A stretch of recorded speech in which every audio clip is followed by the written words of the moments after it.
நீ விசுவாசித்தா உன் விசுவாசம் தேவ பலன். ஹல்லேலூயா.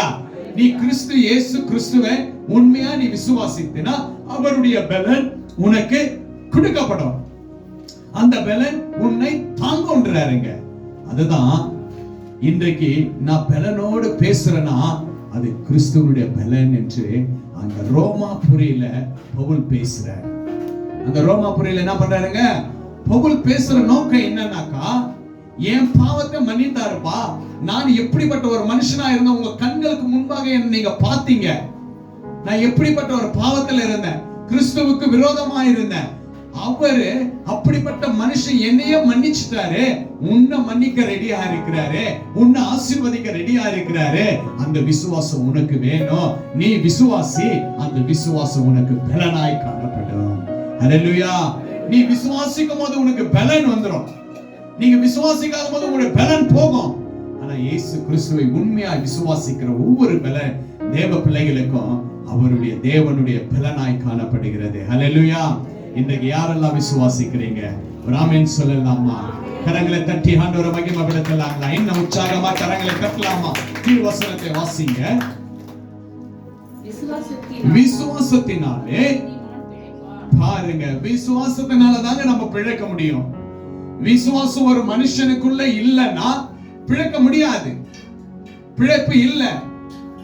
உனக்கு உதவி செய்கிற, உன் பாவத்தை மன்னிக்கிற, உன் சாபத்தை நீக்கிற, உன்னை குணமாக்குற, உனக்காக வந்த, உனக்காக மரித்த, உனக்காக உயிர் தெழுந்த ஆண்டவராகிய இரட்சகர் இயேசு கிறிஸ்துவை நீ விசுவாசித்தீனா பிழைக்கிற. ஹல்லேலூயா.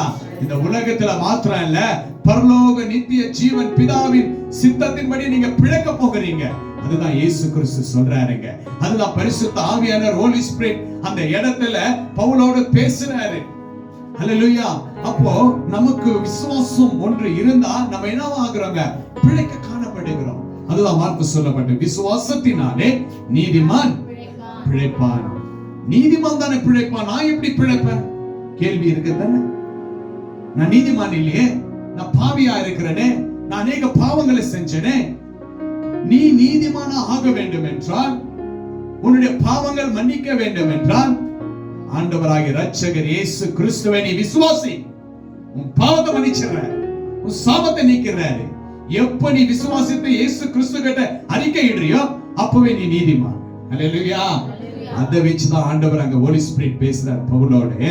என்ன பேசுறாருன்னா, விசுவாசத்தினால் நீதிமான் பிழைப்பான். அந்த இடத்துல பாவியா இருந்த ஒரு மனுஷன், கிறிஸ்துவை முறுமுறுத்த ஒரு மனுஷன், கிறிஸ்துவர்களை போராடி அடிச்சு சாகடிச்ச ஒரு மனுஷன் சொல்றாருங்க, நான் நீதிமானா இந்த நிமிஷம் காணப்படுறவங்க மத்தியில. ஹல்லேலூயா. அவங்களுக்கு ஆச்சரியம், எப்படியா நீ போய் நீதிமான், கிறிஸ்துவுக்கு விரோதமா செஞ்சாரு. ஆனா பரிசுத்த ஆவியில சொல்றாரு, என் பாவத்தை இயேசு மன்னித்தார், என் சாபத்தை இயேசு மன்னித்தார், அவர் ரத்தத்தால கழுவப்பட்டார். இந்த நிமிஷம் நான் இயேசுவை விசுவாசிக்கிறேன், நீங்களும் விசுவாசிங்க, நீங்களும் நானும் இயேசுவுக்கு முன்பாக நீதிமான். ஹல்லேலூயா. ஹல்லேலூயா. ஹல்லேலூயா. விசுவாசிக்கிறவர் ஆமென் சொல்லலாமா? ஒரு ஹல்லேலூயா சொல்லலாமா? பாருங்க, விசுவாசத்தினால் தான் நீதிமான் பிழைப்பான் என்று எழுதியிருக்கிறபடியே, பாருங்க, எழுதியிருக்கிறபடியே ஆண்டவர் விசுவாசத்தின்படியே ஒவ்வொரு தீர்க்கதரிசிகள் இடத்துல பேசினார். பழைய ஏற்பாட்டில் அநேக இடத்துல பேசினார். விசுவாசித்தங்களை எல்லாரும் பிழைக்க செய்தாரே, எழுதியிருக்கிறதே. அங்க பழைய இயேசு கிறிஸ்து தேவனா இருக்கிற அந்த நேரத்துல பேசிய வார்த்தை இந்த இடத்துல உணர்த்துற. ஹல்லேலூயா.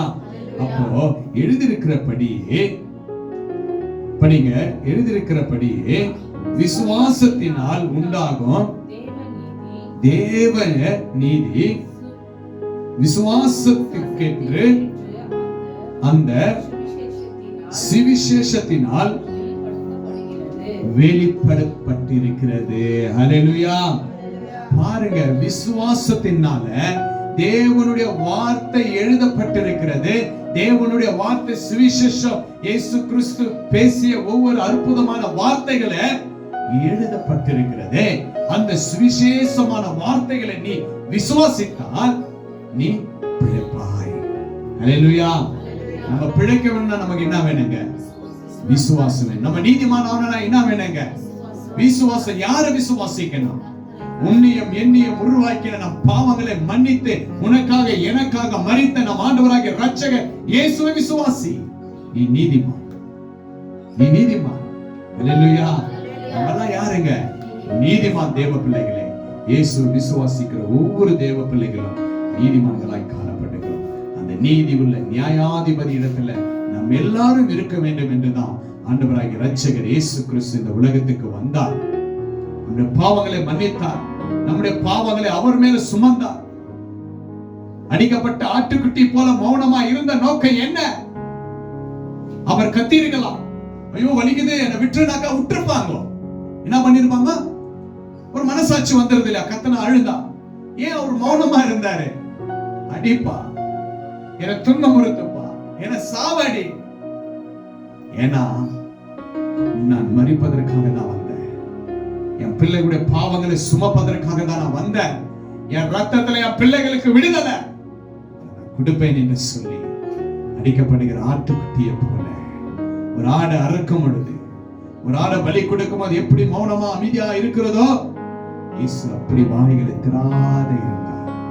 இயேசு வாய்களை திறக்காம இருந்த நோக்கம் உனக்காக எனக்காக. பாவங்களை நம் ஆண்டவரிடத்தில் அறிக்கையிடணும், இயேசுவை விசுவாசிக்கணும், நீ நீதிமானாய் காணப்படுவாய். பவுல் அந்த இடத்துல பாருங்க, ஒரு பாவியா இருந்த மனுஷன் நான் நீதிமான் என்று சொல்லக்கூடிய வார்த்தையை விசுவாசத்தோட சொன்னாருங்க. அது அவருக்கு தேவன் பலனாய் காணப்பட்டுச்சு. நம்ம விசுவாசம் தான் நமக்கு பலன். நம்ம விசுவாசம் தான் கர்த்தருடைய பலனாய் நமக்குள்ள காணப்படும். எப்படியாப்பட்ட ஒரு ப்ராப்ளங்கள் காணப்பட்டாலும், எப்படியாப்பட்ட குடும்பத்துல ஜெபிக்கவே முடியல, வேதம் வாசிக்க முடியல, ஐயோ என்னால முடியல, ஆண்டவரை விட்டு போகணும்ன்ற ஒரு எண்ணம் தோன்றினா கூட விடாதீங்க.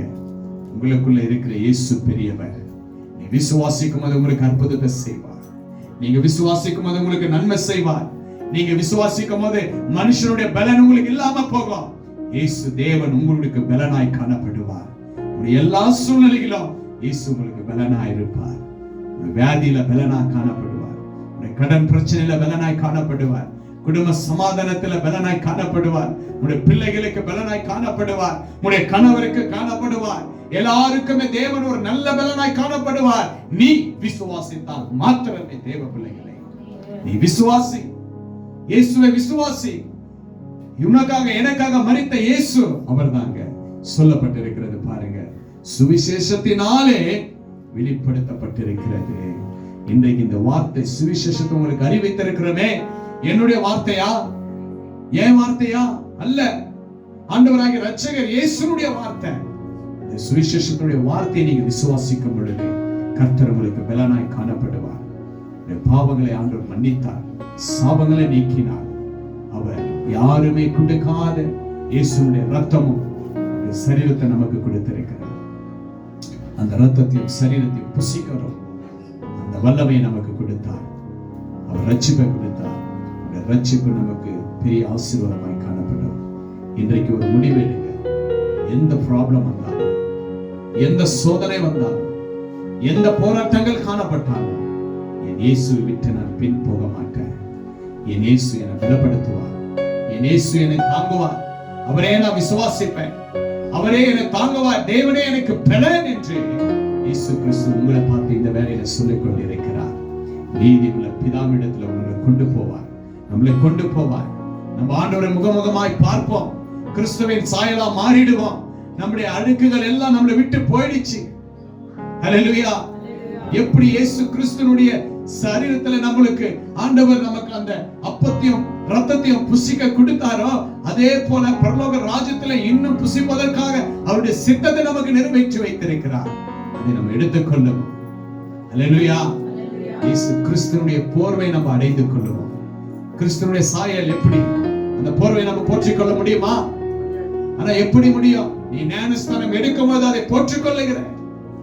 அதுதாங்க, ஞானஸ்தானம் எடுக்கும் பொழுது கிறிஸ்து நமக்குள்ள வருகிறார். கிறிஸ்துடைய சாயல் நமக்குள்ள, கிறிஸ்துடைய மார்க்கம் நமக்குள்ள. எல்லா ஆசீர்வாதமும் இந்த உலகத்தில் நமக்கு வைத்திருக்கிறார். நீயும் நானும் அவரை விசுவாசிக்கும் பொழுது கர்த்தர் பெரிய காரியத்தை செய்வார். ஆலயத்திற்கு கொண்டு வாங்க, நீங்க தேவ பிள்ளைகளை கொண்டு வாங்க, அறியாதவங்களை கொண்டு வாங்க. இயேசுவுக்காக ஆட்களை சேர்ப்போம், இயேசுவுக்காக பிள்ளைகளை சேர்ப்போம். இயேசுவுக்கு நல்லதல்ல, அவர்களே ஆண்டவர் மரணத்திலிருந்து விடுதலை கொடுத்து நித்திய ஜீவன்ல வைக்க இயேசு வல்லவராக இருக்கிறார். எனக்கு பிரியமான தேவச்சனமே, உனக்காக எனக்காக மரித்த இயேசு ஒரே தேவன், நம் ஆண்டவராக இரட்சகர் மாத்திரமாக. ஒரு விசுவாசி, அவரை நாம் ஆராதிப்போம், அவரை போற்றுவோம். துக்கம், கவலை எல்லாமே அவரிடத்துல சொல்லுவோம். விசுவாசம் உள்ளவர்களாய் காணப்படுங்க. கர்த்தர் நமக்கு பலனாய் காணப்படுவார். உன் விசுவாசம் தான் உனக்கு பலன். உன் விசுவாசம் தான் நீ நீதிமான். உன் விசுவாசம் தான் பாவம் மன்னிக்கப்படும் என்று ஆண்டவர் இந்த வேளையிலே கர்த்தர் உங்களோடு பேசினார். பவுல் எப்படி தன்னை அறிக்கையிட்டாரோ அதே போல உங்களுடைய வாழ்க்கையில நீங்களும் ஆண்டவருடைய சமூகத்துல, இயேசுப்பா என் பாவங்களை மன்னிங்க, என் சாபங்களை நீக்கி போடுங்கப்பா, நான் விசுவாசிக்கிறேன், என்னை நீதிமானாய் மாற்றுங்கப்பா, என் விசுவாசம் எனக்கு உம்முடைய பலனாய் காணப்படுகிறது என்று நீங்க இன்று விசுவாசிக்கும் பொழுது கர்த்தர் உங்களுக்கு அற்புதத்தை செய்ய இயேசு வல்லவராய் காணப்படுகிறார். கர்த்தர் அந்த வார்த்தையை ஆசீர்வதிப்பார், பலப்படுத்துவார். ஆண்டவராக இரட்சகர் இயேசு கிறிஸ்துவின் கிருபையும் சமாதானமும் உங்களை தொடரும். கர்த்தர் உங்களோடு இருந்து பெரிய காரியத்தை செய்வாராக. நம்ம எல்லாரும் கொடுத்த வார்த்தைக்காக கர்த்தரை நோக்கி ஸ்தோத்திரிப்போம். Thank you Lord.